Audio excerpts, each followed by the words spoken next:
Have you ever wanted to create a navigable nested filter structure like this one that enables your users to quickly filter down through hierarchical metadata to their results? In this demo, I'll introduce you to a code repository that helps you do just that with MongoDB Atlas Search. Hello, this is John Underwood, Solution Architect at MongoDB. This is a demo of how to implement nested facets in MongoDB Atlas Search, in particular a demonstration of an application that I've built, which you can use to implement this. Does a lot of hard work for you. Link to the GitHub repo is in the description of this video. So what we're going to do is we're going to start with some data in a collection. I'm using the sample Airbnb listings and reviews collections that you can load into your data if you have a MongoDB Atlas account and cluster. And we can see we have some data in here. And what I want to do is I want to create hierarchical navigation through this data. And what that essentially means is you might have, say, a property location where you have a country, and then a region, and then a city, and I want to show those filters on the left-hand side of my search page. But I need to set up my data in a certain way to do that with faceting, and so that's what this application is going to do.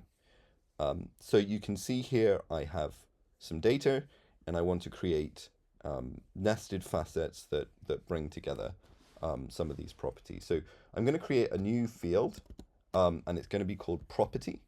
And you can see here that there's no data in here with this field yet. So that's what this application is first going to do. So I'm going to create a new nested facet called property. It's going to have 3 levels, and the values of each of those levels are going to be these fields: the country, then the market, and then the property type. So if we look at an example here, and we get a document where we have address, you can see you have country, United States, market, and then we're going to have property type, which is going to be like condominium or something like that here. So let's first run the setup.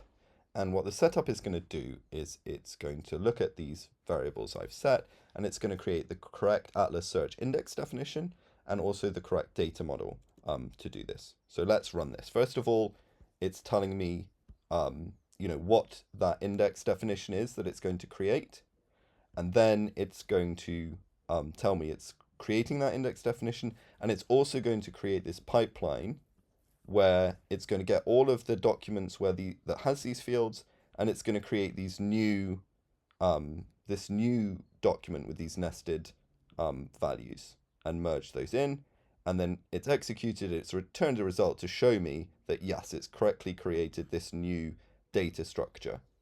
And if we come in here and run this, we'll see that we have documents there now. Great. So here we go. Here's my property field with this nested structure. Now it's as simple as being able to run the front end for this application. And we should be able to do some searches. So first of all, I'm going to come into Atlas Search up here, and I'm going to see, if we look for sample Airbnb, there I've got my nested facet search index created. It's created an index on property and also room type and things like that. So now I can go to localhost 3000. Here's my application, and I can start to do a search for Ahu, and here we go. The room type and property, United States, condominium, and we've got all of the counts are correct, right? So I've got total 287 in the United States, 253 here, and 17 Maui, and we have all of the counts here. And of course I can filter on these, so we can go straight to that level, or I could filter at this level And of course, you know, we've got just normal unnested facets as well alongside these. And the UI components to do this, the Node.js components, are also included in the repository. Now, you might be wondering, how flexible is this, right? Like, isn't this just hard-coded to handle, you know, these three properties? Well, no, it's not. I can show you that by changing the settings here. So I can change my environment variable settings so that I'm going to do 5 levels nested, and I'm going to add these additional fields to my nesting, and I'm going to change, in fact, the name of my nested field. So here, let's run node setup again. It's found, in fact, that there was an existing index, so it's going to run an update. So it's updating that index with the new definition. And now I can see, yep, it updated my data model. And if I come in here, we should see, if we refresh this,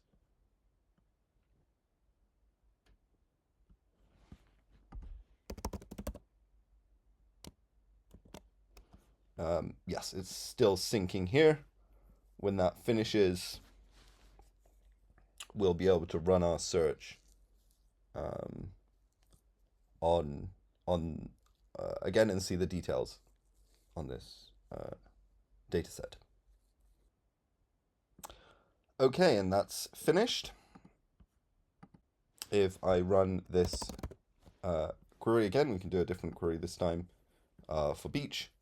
Here we go. Details, United States, Brazil. We can go down to property type level, you know, real bed, for example, and we can filter right down to that level as well.